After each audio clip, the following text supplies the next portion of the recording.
What's up, you guys? It's Jason here from RPM Side by Side, and today we're going to be checking out our freshly built Polaris Pro R.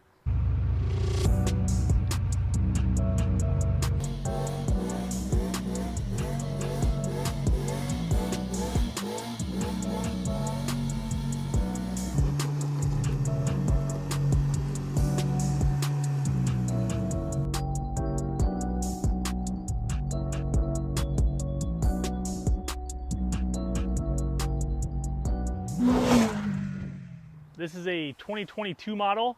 It was originally a launch edition, so we were one of the first people to receive not only a Pro R, but we were actually one of the few people to receive right away a launch edition as well. So that was pretty cool, and we pretty much got an immediate start on building this and developing parts right away. We kind of got a little head start by getting some parts from Polaris to start development, but we wanted to build a pretty sick rig. You know, we do a lot of BAJA stuff couple times a year where we'll drive, you know, from one end of the peninsula to the other end. That's kind of where my heart is with the side-by-side stuff. So we had the Can-Am X3. You guys seen videos on it. You've seen the X3. We actually sold it, and I got this one done. So the X3's gone, and this Pro R is here. So let's walk around. Everyone's been asking me, what's this? What's that? Who did this? What do you have on it for this arm and that arm and these steering components? So that's what this video is going to be about. We're going to go over this thing from head to toe and kind of show you what we built and show you a truly custom Pro R. I know a lot of guys were like, I built a custom Pro R, it's 100 grand. It's like, why has it got stock A-arms on it still? Like, what? You can buy that stuff anywhere. So I wanted to show you what we consider a really truly custom machine looks like. And this one isn't even that wild compared to some of them out there. So let's get started. All right, guys, we're kind of going to start at the front. We did 2 LP6s on the front. We went through a couple different bumpers, but ended up settling on this kind of Baja style TMW bumper.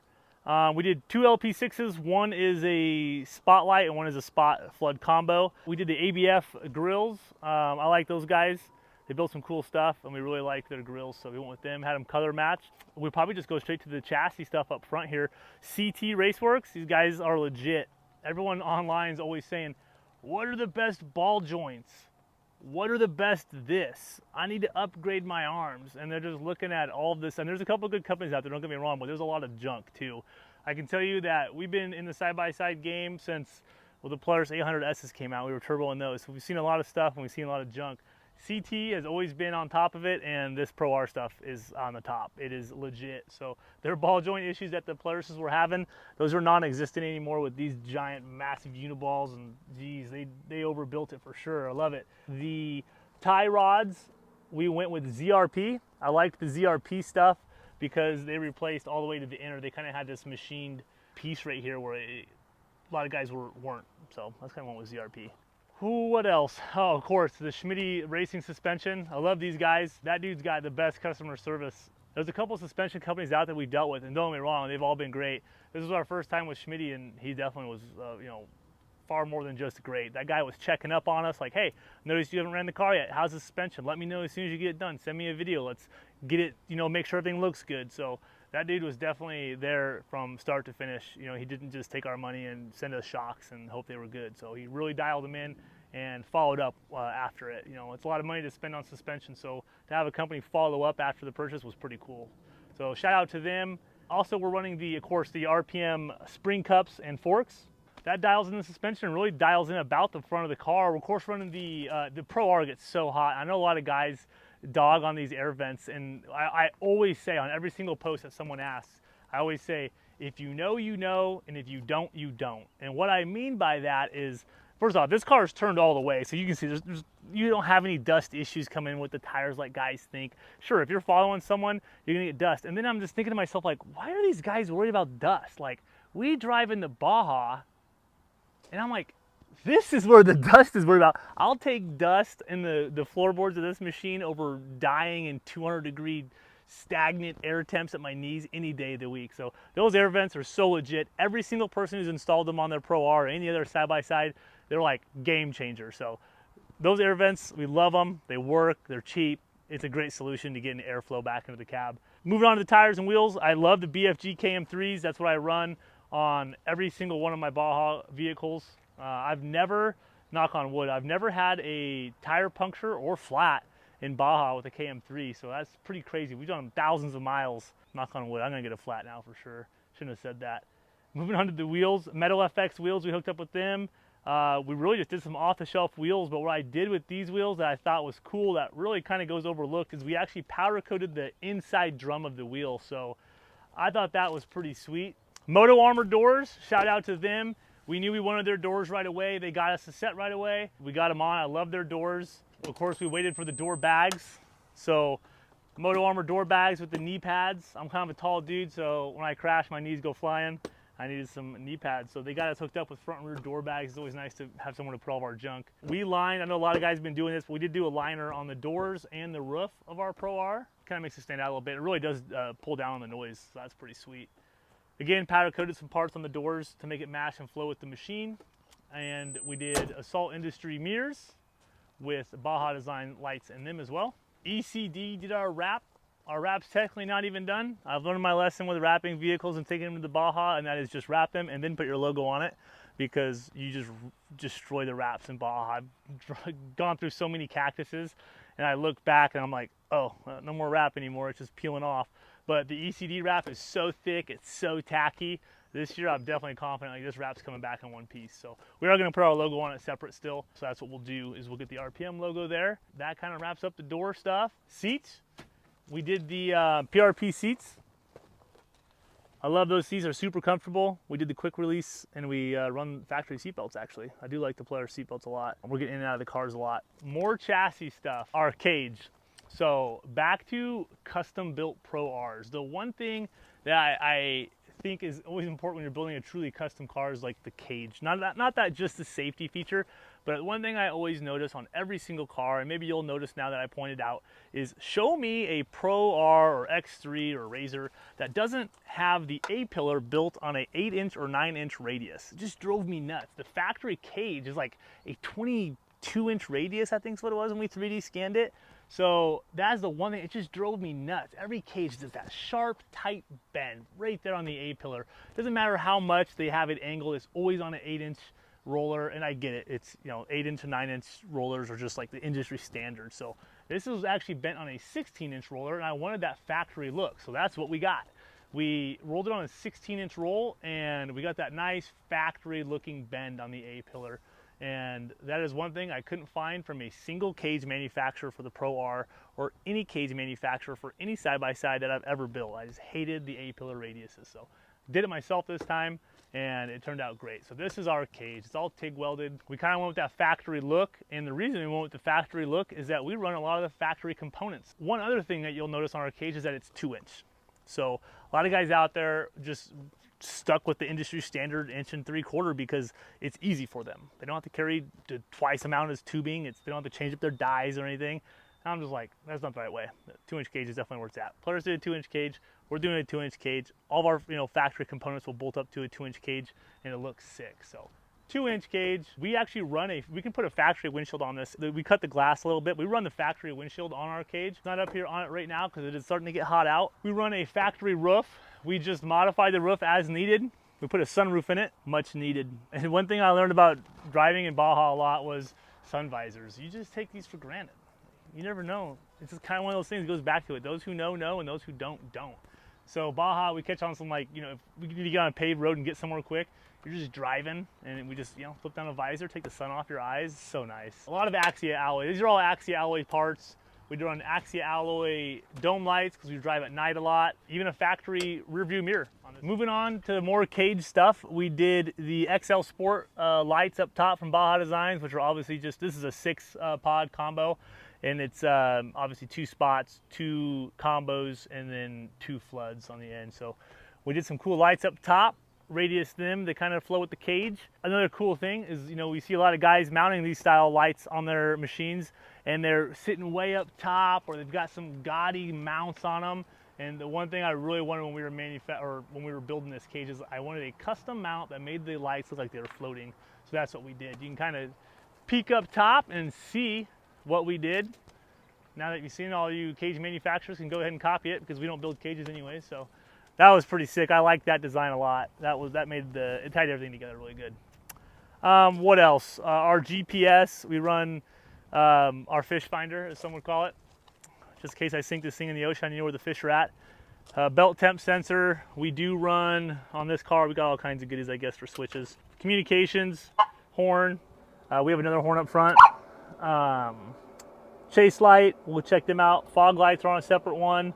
And our auxiliary fuel tanks actually are on a separate one. And down low, belt temp, our air pumpers, our exhaust valve, and our PCI radio stuff.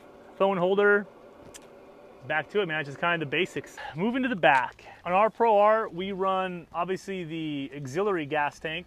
And if you have a Pro R, you probably noticed that they burn a lot of fuel. So that is a 4.5 gallon fuel tank, and you lose nothing. Your factory seats still work, aftermarket seats, whatever you have going on, it works for California and non-California compliant models. So if you have a charcoal canister, it still works. It's a drop-in fuel tank, super popular.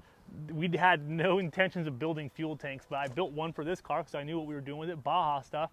And then people started just raining in to my inbox, not even on the business page, my personal Facebook, and they're like, whatever it takes, I'll buy one. I'm like, I don't really have any interest in building a custom aluminum gas tank because we don't work with a lot of aluminum and we really don't build gas tanks. But I kept getting hounded, so I guess we're going to build some gas tanks now. These are available on the website for pre-order.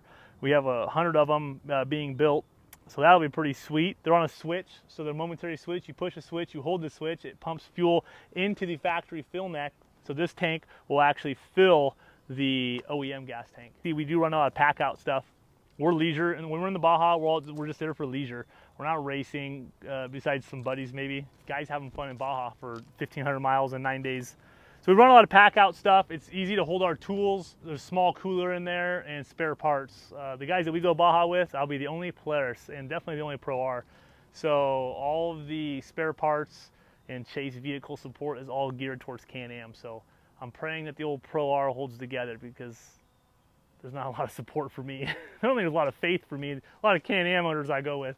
Moving to the back, again, Schmitty suspension, of course the RPM intake tubes, Sandcraft limit straps. Guys who look at those limit straps and say, hey, those look a little different than what Sandcraft does. Yeah, they're not on how Sandcraft does them. We do ours a little bit different. We have some custom chassis components that allow us to do so. CT Raceworks toe link and trailing arms. So huge. Those things are so legit. CT, again, can't give them enough credit. The adjustability, how they have everything set up.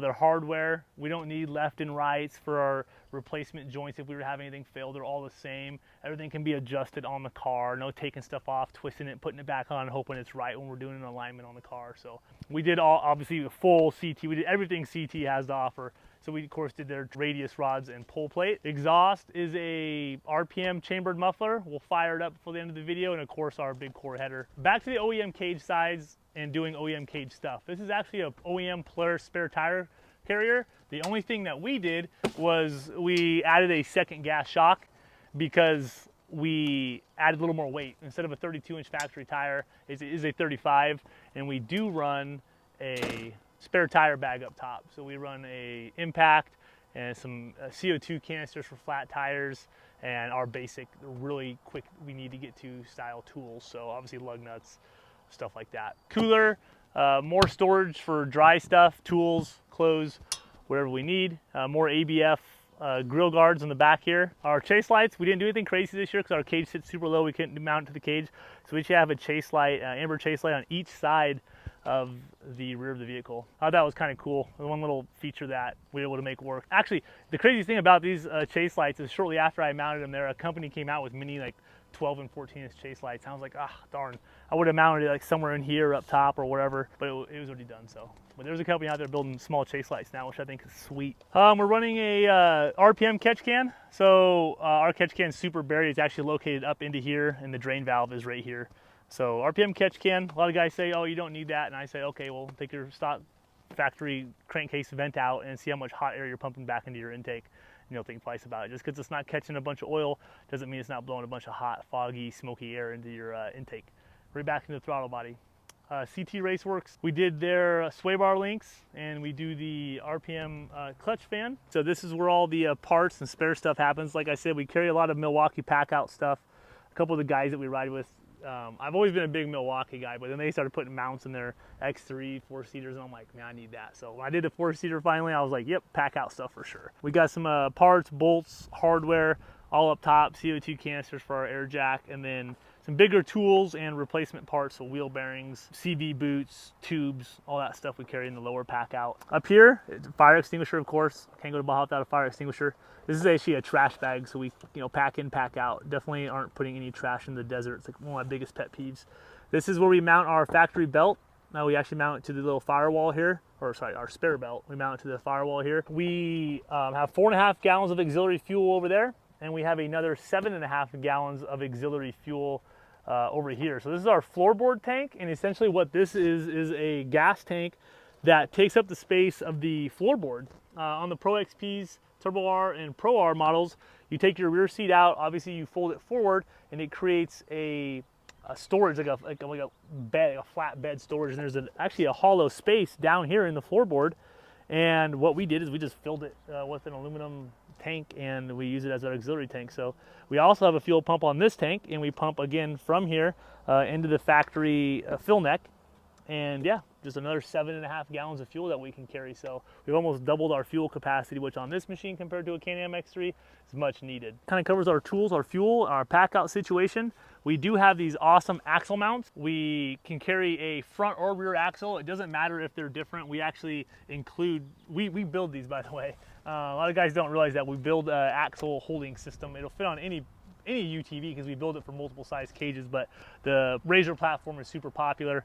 So on these ones, the front and rear axle are different lengths. We actually include reducing cups. They thread in to our little axle system here, so you can carry 2 different size axles on your car however you want. The CVs can't flop around. They're solid. Nothing's moving. The CVs aren't getting beat up. A lot of these axle systems that just clamp on, the CV hits, it splits it. You're gonna put your replacement axle on, you're already spitting grease. So we wanted to build something cool that worked good, and that's what we did. So there's the inside of the car. Passenger side, not a whole lot going on, just typical passenger car things. You can kind of see everything we already talked about from in here. Different view of it. As far as performance stuff goes, this car is just equipped with a KWI clutch kit and a Wayland Speed tune. Nothing crazy. We have the exhaust system on it from RPM, of course, and that's it. We've insulated the tunnel of this car. Our coolant lines and our tunnel itself are all insulated. We're for now going to run a stock skid plate. I'm waiting for someone to come out with like a thin UHMW style skid plate. I don't like those big heavy ones, they add too much weight. As far as the stereo goes, we have all this factory enclosures. All I really wanted was just some better sounding speakers. So my buddy Daniel from Outlaw Innovations hooked us up with some UTV stereo speakers. Sounds much better, but we honestly run headsets and helmets the whole time. We're in Baja, so we're relying on our PC Trax radios to supply us with our tunes. I think we've pretty well now covered the entire car. I thought it turned out pretty good. I know I've seen a lot of custom or quote custom cars out there, and yeah, sure, they may have more expensive wheels and they may have some shinier powder coat, but we feel like we built a really solid car with a lot of really solid components from a lot of really solid companies. So we know it runs good. We've already been shaking this car down, and it seems to be doing really, really well. We're pretty much done with the shakedown stuff. At this point, it's really just button the car up, pack it up, and we will get it to California, and hopefully, unlike our X3, it doesn't get stolen this time. So knock on wood there again. But yeah, that's it. Next stop is Baja, and we're gonna run this car for, I think, I gotta check. I think we're gonna be down there for like 9 days. We'll do like 1,500 miles, and it's gonna be a good time. We're gonna go with, of course, my buddy Connor from Off the Grid. So if you guys ever interested in doing some Baja stuff, definitely check out those guys. They are definitely a top tier company. They're so awesome. He's so organized. Everything goes so smoothly in the Baja. Everything's just taken care of. That dude knows that area really well. That's it. Check it out. You guys see any of these parts you like from RPM? Hit us up, rpmsxs.com.